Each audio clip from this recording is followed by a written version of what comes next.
মাসে একটা গুলি করে গিয়ে মার গিয়ে আল্লাহ জীবনটা যায় এদিকে। আমার বাবার এত শাস্তি দিয়ে মারছে, আমি এই পুলিশের শাস্তি চাই। এই পুলিশ জানি আমার বাবারে মারছে, এই পুলিশের শাস্তি আমি চাই। আমার বাবার হত্যাকারীর বিচার চাই আমি।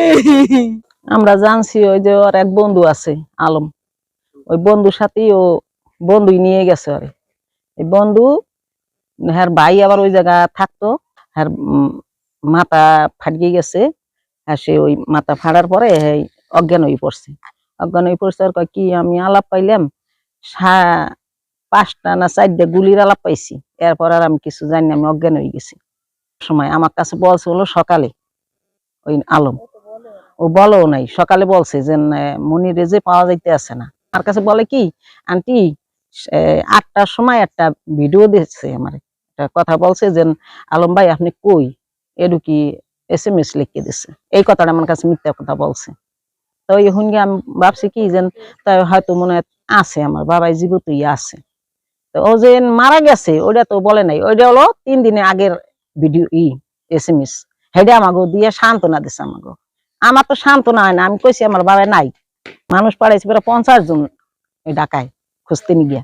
আমার বাইরে ওই বউ কয় কি যে মামা আমি তো আমার মা এই আপনার বোন এটা জানাই নাই কে, আপনার বাইনের পাওয়া যায় না, হ্যাঁ জানাইলে হে হ্যাঁ অজ্ঞান হয়ে মুরগে যাবে, এই নিয়ে আমি জানাই নাই কে। তা আপনি একটু খুঁজগে দেখেন কোথায় আছে, যে জায়গা পারেন সেই জায়গা গুলো খুঁজগে বাইর করবেন আপনার বাইনে। ও তো এই সকাল গুনে খুঁজতে খুঁজতে খুঁজতে খুঁজতে আরো মানুষ বেরিয়েছে, ওর বন্ধু বান্ধব যেখানে যা আসলো সবই বেরিয়েছে, কেউ কোনোখানে খোঁজ পায় না। না পাওয়ানে আসরতে গেছে আমার বিয়ে বাড়ি 6 তারিখে। হ্যাঁ পরে হাসে হেয়ান গেছে হলো আসরতে যাই সেই সরাসরি একটা মরকে ঢুকছে, মরকে ঢুকিয়ে ওই ছবি নিয়ে গেছে আমার ছেলে। ছবি দেখে ওই গেঞ্জি দেয় আর জামাটা প্যান্টের দেখে হে চেহারা চিনছে, কিন্তু ওর চেহারাটা তো ঢাকা কম্বল দিয়ে।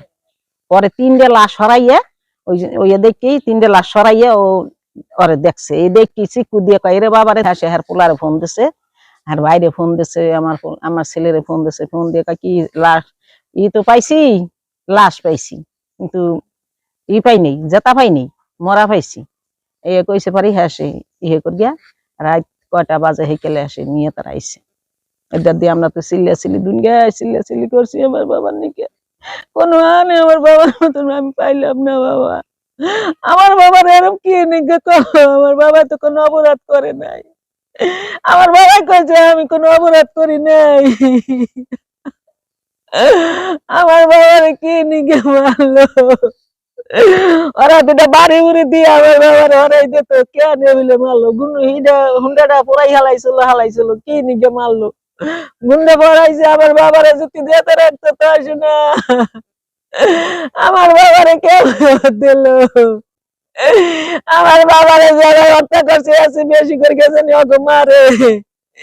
আমি আল্লাহর কাছে সব সময় 5 ওয়াক্ত নামাজ পড়বো আর এই দোয়াই করবো, আমার বাবার বিচার চাই আমি। আমার বাবারে কে আছে, আমার বাবার কত আশা আসলো বিল্ডিং করবে, আমার বাবা খাবে, আমার বাবা কত আশা আসলো। 5 তারিখ সকালে কথা হয়েছে, সেকাল তো বাসায় আসলো, সকালে মাদারীপুর আসলো, মাদারীপুর গুনে গেছে আমি তো জানি না, বললো যে না আমার ঘুমে থুইয়া হে বাইরে গেছে, না আমার হাতে কোনো যোগাযোগ নেই। এরপরে সকালে আবার উনি ফোন দিছে, মনির তুই কোথায়, আমার মেয়ের আবার এই কইছি কি ওরে নিয়ে আয়, তো ওই জায়গার অবস্থা তো বেশি ভালো না, ওরে নিয়ে ঢাকা ঢুকে যে না যায়। ও আবার কয় কি কইতেছে কি আব্বা এখানে টুকিটাকি কাজ হইতেছে, ওই যে ইয়ের সিসি ক্যামেরা লাগায়, ওই করে যে সিসি ক্যামেরা লাগাইতে আসি, তাই এখানে টুকিটাকি কাজ হইতেছে, বাসা ভাড়া দিতে পার মানে বাইতে যে কি এর এই কইছে আবার উনি আবার কইছে কি যে তোর এই করা লাগবে না, তুই আই পর বাইতে, কয় না আমি ঘর ভাড়া দিব। আমার বাবা কত আশা করছে, আমার বাবা কত আশা করছে, কত কিছু করবে বাবা, এরে বাবা আমার যে এত ভালো জানছে আমার বাবা, যদি এই বউ কইতো যে মা এই যে আপনি ছেলে গুলো এই যে ঢাকা যাইতেছে গিয়ে আপনি ফিরেন, আমি তো ফিরাইতে পারলাম না, তাহলে আমি যে ফিলে পারতাম আমি কইলি আই ভরতো, আর মানতো না, ও কিছুই আমাকে জানাই নাই। আমাকে জানাইলে আমি জুতির বুলাইন দে তা ভাইয়া বলতো বাবাই রে ইরে বাবা ও আল্লাহ আমি কি করবো আমার বাবার জ্বালায় আমি তো কোনো মিলে সহ্য করতে পারি না রে ইরে আমার বাবা রে আর আমার ভাইয়ের অনেক বড় স্বপ্ন ছিল বুঝছেন, ওর হলো বাবা মা সবাই, ওর একটা ইচ্ছে ছিল যে বাবা মা ভাই বোন সবাইকে মিলা একসাথে ভালোভাবে বাঁচার জন্য। আর এজন্য যত যা করার সবকিছু ও করতে চেষ্টা করতো সবার জন্য।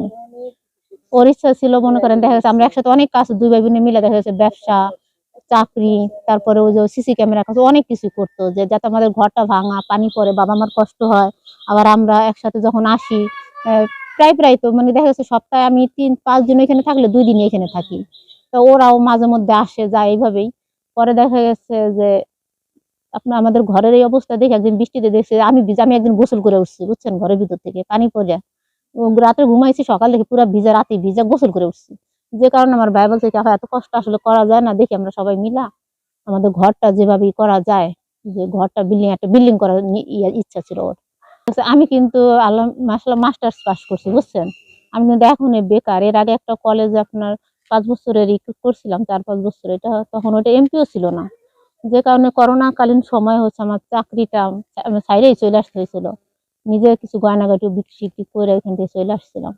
এরপরে আবার দেখা গেছে ওই যে আমার যে হাজবেন্ড ছিল ওর ব্রেন স্ট্রোক করলো, ওইখান থেকে আমি অসুস্থ হয়ে গেলাম। তো একদিন আমার ভাই আর আব্বা গিয়ে আমাকে নিয়ে আসছিল এখান থেকে। নিয়ে আসার পর ওইখানে আর আমাকে দেয় নাই, যাইতে দেয় নাই, বা বিভিন্ন সমস্যার কারণে আমি আর যেতে পারি না, বুঝতে পারছেন। ওরাও অনেক ধরনের মানসিক একটু টর্চারিং করতো। এখন সরকারের কাছে চাও আমার ভাইয়ের বিচারটা করুক এবং এর সন্তান হবে, তারপর ভবিষ্যতে আমরা যাতে সবাই মিলে করে থাকতে পারি সেইভাবে যে করা যায় সেটা। আমাদের তো ইনকাম সোর্সের এরকম দেখতেছি না কোনো আমার 3টা ছেলে নিয়ে আমি বেকার। যারা হত্যা করছে তার বিচার চাই। আর আমার এই মেয়েটা শিক্ষিত মেয়ে, বেকার, ওর জন্য একটা ব্যবস্থা করা হয়, তাহলে 2টা খাবার ব্যবস্থা হবে, না হলে তো আমার না খাইয়ে মরণ লাগবে। আমার তো আমার জমিও নাই, ঘরও নাই।